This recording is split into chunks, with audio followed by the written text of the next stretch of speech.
Hey, what's up guys? The last time we talked about the 3-star Riven comp, which was pretty broken, and Riot Games thought the same. And in the patch that is coming up tomorrow, that is if you're watching this video on the day that is released, 3-star Riven will be nerfed. But don't worry, I have the next comp in line for you guys, and I'm going to talk about that one today. There are small things in patch 11.12 that will help the Riven comp as well. For example, there's a buff to the Dawnbringers, and in the comp you would play two Dawnbringers with Riven and Gragas. Shop rates are changing as well. Now you'll have a 20% chance of hitting a 3-cost carry at level 4 instead of 15%. And at level 5, you'll have a 25% instead of 20%. So you'll be able to hit your 3-cost carries faster. So this will help the Riven comp. But this will also help the comp that we're going to discuss today. Today we're going to go over another 3-star, 3-cost busted composition. And I'm not talking about the assassin comp with the 3-star Katarina, which is also getting nerfed, but I'm talking about a comp where Yasuo, 3-star Yasuo is going to be your main carry. Now the 3-star Yasuo comp was already quite successful in patch 11.11, but since a lot of other 3-cost compositions are getting quite hit, I think the 3-star Yasuo comp is gonna rise up even more, and it might be an S or an A tier comp. The cool thing is that item-wise, it's quite similar to the 3-star Riven comp. You need 2 items that are exactly the same as on Riven, and then you need 1 other item. So without further ado, let's hop into an example game where I'll explain the comp to you even in more detail. Like I said, the items for 3-star Yasuo and 3-star Riven are pretty similar. 2 out of the 3 items are the same, only the last one is different. And in the perfect world, you want to build Rapid Fire Cannon, Runaan's Hurricane, and Jeweled Gauntlet on the Yasuo. Now the Jeweled Gauntlet is different, and the Jeweled Gauntlet is going to help your ult to crit, and it's also gonna give the Yasuo extra AP, which is gonna help his ult to do more damage. Now, in general, there's a few different ways you can build this comp. In this game, I end up playing 6 Nightbringers, but you can also play 4 dragonslayers and 4 Nightbringers instead. Some other core champions, except for the Yasuo here, are the Mordekaiser, as he provides a very good frontline, and he has a lot of tankiness as well as damage. And at the same time, he is also a Dragonslayer and a Legionnaire, which is going to give the Legionnaire bonus to the Yasuo.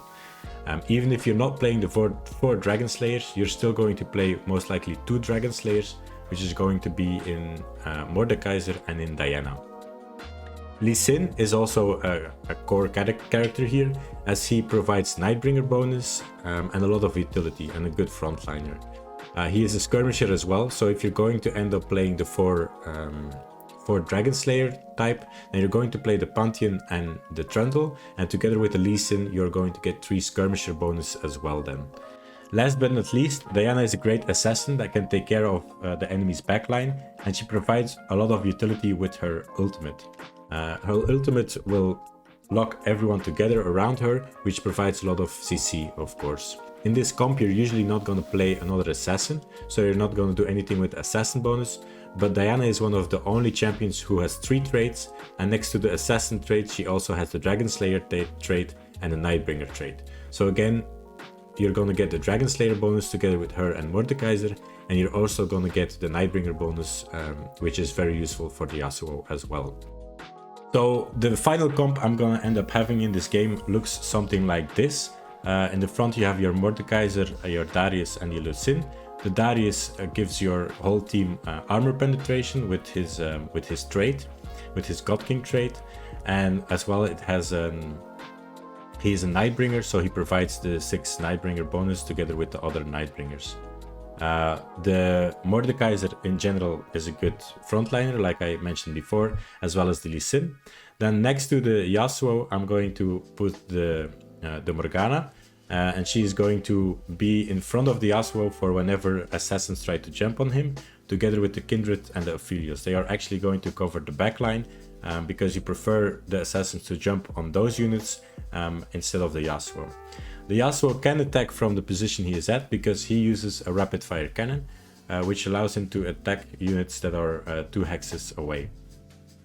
And then in the bottom corner here, you see that I have added a Diana.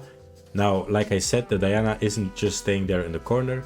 I've just positioned her there on this mini-map because often the opponents put their carries in the corners as well. So you're gonna want to scout around to see where you should position your Diana to see where she will be most effective. Now, if you're not going for that comp, depending on which units you get in the beginning or depending how the lobby looks like, you can also go for the Dragonslayer comp, and then you're going to add the Lee Sin next to your Yasuo, and in front of the Yasuo you're going to have the Trundle and the Pantheon. Pantheon and Trundle are both really great tanks. Trundle steals the stats from the opponents, and Pantheon can just take damage for days. Even though he has been nerfed, he is still great at taking and soaking up that damage. So you're gonna have your 4 Dragonslayers there in the form of a Mordekaiser, Trundle, Pantheon, and then a Diana. And then here in this example we've also added Lulu.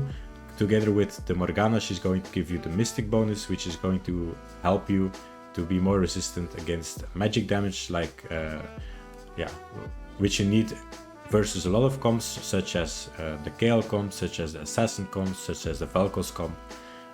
The Mystic is also always a really handy trait to have, especially towards the end game where everybody is reaching its full potential. It's really nice at that point to have some extra magic resist. So once again, I have picked up Brawlers here to get me through the early game. Brawlers and Dawnbringers in the early game just is a very good combination in my opinion. So it's something I love to pick up in the early game, especially if you get a 3-cost carry like the Nidalee, which is going to be stronger than your regular 1 and 2-cost carries. And since she's a Dawnbringer as well, she fits together. She complements Gragas really well, and together they make for a fairly strong early game. So in this game I wasn't quite sure which way I would go. I picked up the bow in the first carousel because it's just a very versatile item to have. As I said in the previous video as well, it fits in the Riven comp, it fits in the Yasuo comp, it fits in the Varus comp as well. In general it fits in a lot of comps, so I like to pick up the bow to begin with. But in this game I wasn't really picking up the early game's units I would like to start and build the Riven comp. So I kept my options open so I could still go the Yasuo comp if I would get better units to do that. So here I pick up the Yasuo and I drop in the Yasuo together with the Lee Sin to already have the Nightbringer bonus, and I give him the Shadow Runans. And Shadow Runans is better than the regular Runans because you shoot 2 bolts instead of 1 bolt. So here I also pick up a Riven, so I'm still like in between the comps. I have 2 Brawlers, I have some Nightbringers, so I'm still not quite sure which comp I'm gonna go. So I also pick up the Riven, which is a Dawnbringer just like the Nidalee, but she's also a Legionnaire, so she complements my Yasuo very well as well, better than the Nidalee does. So I end up putting her in the team, and it just made my team a little bit stronger again. Here at stage 3-2 I end up leveling up to level 6. I do this because 1, I stay above 30 gold, so I still stay quite healthy, and 2, I am not super healthy in HP anymore. Granted, 76 is not bad, but I want to try to keep my win streak going, so I end up leveling up, trying to make my board a little bit stronger. I don't really have the units to make it my board much stronger. But then I end up picking the Rise, which is a 4-cost unit, and the CC that the Rise provides makes the team quite a lot stronger. So in the carousel round I kind of decide to go for the Yasuo comp because I pick up the needlessly large rods over the BF swords. The BF swords were also more contested, so it was just easier to pick up the needlessly large rod. And the needlessly large rod is going to build into my jeweled gauntlet, which is gonna be a very crucial item on the Yasuo. So I end up picking that up here. I end up selling the Victor because he does not fit into my comp. And now I'm just missing 2 more items for my final build. I roll 1 time, so I stay above 40 econ, and I pick up a Yasuo. I also see another Riven, which kind of tempts me to go the Riven route again. But given the items that I have, I decide to stick with Yasuo and to also pick up the Morgana, which is a very strong unit in general, and which is also a nightbringer. So I end up swapping out the 2 brawlers for 2 more nightbringers, which gives me 4 nightbringers, which is gonna make my team quite a lot stronger. The brawlers were a nice and beefy frontline, but they weren't that strong. I didn't really have 2-star brawlers.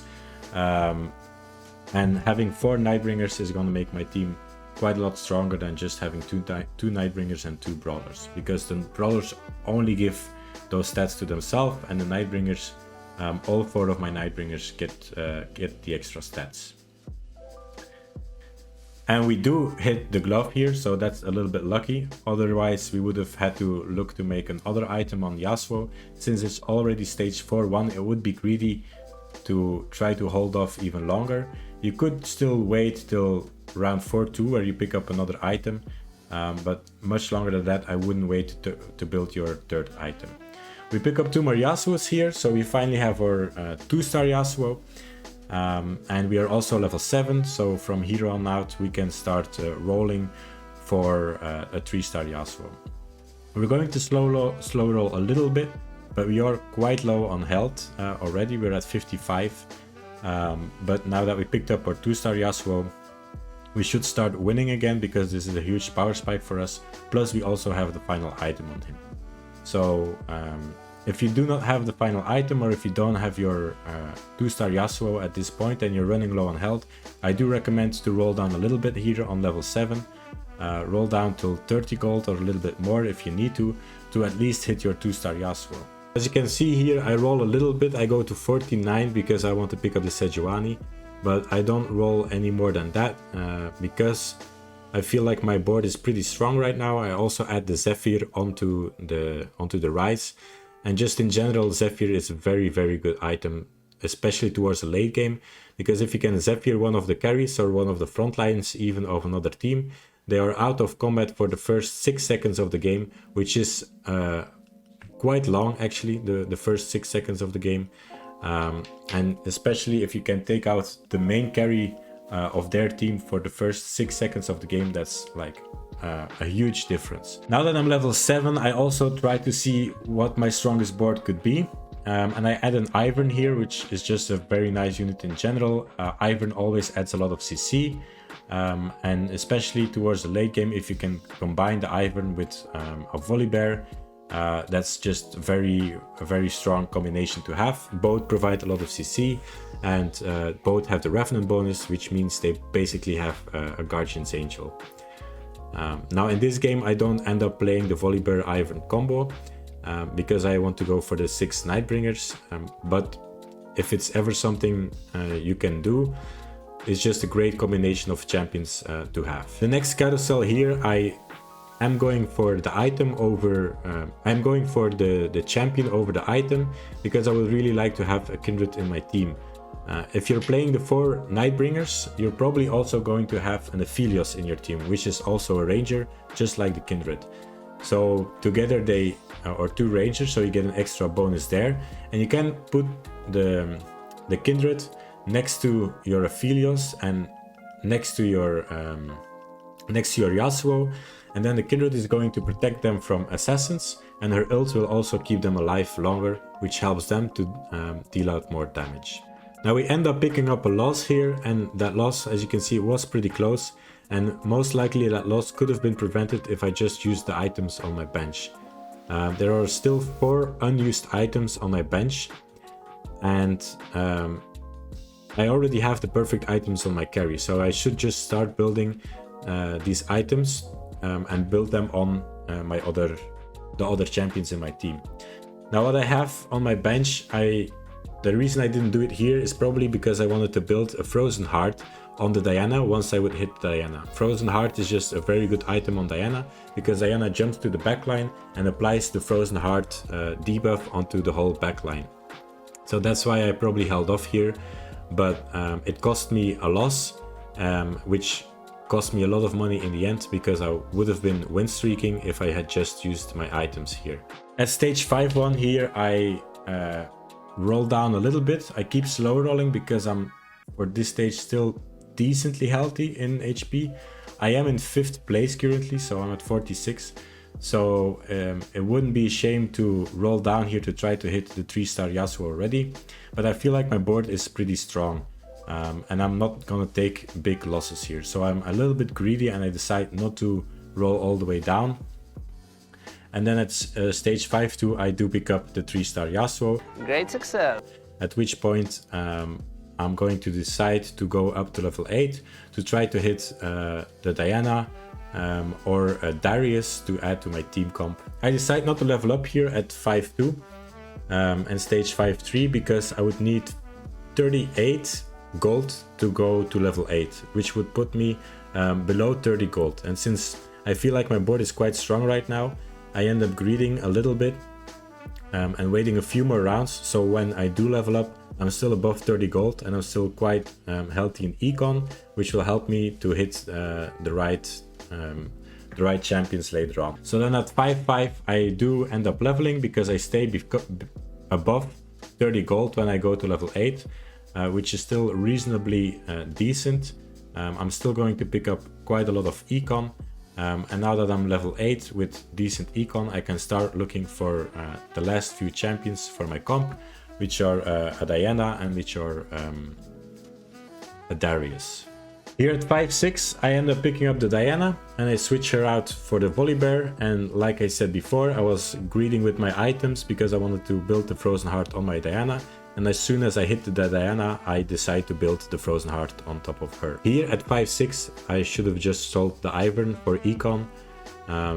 I wasn't going to play him anymore anyway, and we would have been above 30 gold, which is 1 gold more later on, which would be really helpful. We just end up selling him later on. And then I end up picking up the Darius. I buy the Darius here and I'm going to switch out the Sejuani for the Darius, since I'm still quite far away from hitting a 3-star Sejuani. At this point I only have 20% chance of hitting 2 cost carries, which Sejuani is. So it's probably gonna take a while before I hit 3-star Sejuani. That's why I'm going to replace her here with a Darius, because the Darius is going to be a decent frontliner as well, and he's going to give armor penetration to my entire team. At this point we should have sold our 2-star Aphelios that was on the bench, because we still need 3 Aphelioses to hit a 3-star Aphelios, which is very unlikely that we're going to hit all 3 of them soon. And we need to try to complete our board as soon as possible, because we are getting near the end of the game. So we should use our resources as efficient as possible. And the most efficient way to use them here would be to sell the Aphelios and to try to hit the 3-star Lee Sin. Because at this point we still have a higher chance of hitting a 3-cost unit than a 4-cost unit, and we only need to hit 1 Lee Sin, and we still need to hit 3 Aphelioses. And then we finally pick up the Lee Sin here, the 3-star Lee Sin. We are also quite lucky that the other guy took out the assassin comp. Now we do end up scouting. We know that our Zephyr is going to hit the Teemo, and we position our Diana right in front of the Heimerdinger. So the Diana is going to take care of the Heimerdinger, and the Zephyr is going to take care of the Teemo. And by the time the Zephyr is over, the Diana is going to be able to ult, and she's going to take the whole backline, almost the whole of the backline into her ult, which is going to give my team enough time to take care of the front line, and then they can easily take care of the backline as well. And we end up taking the victory here.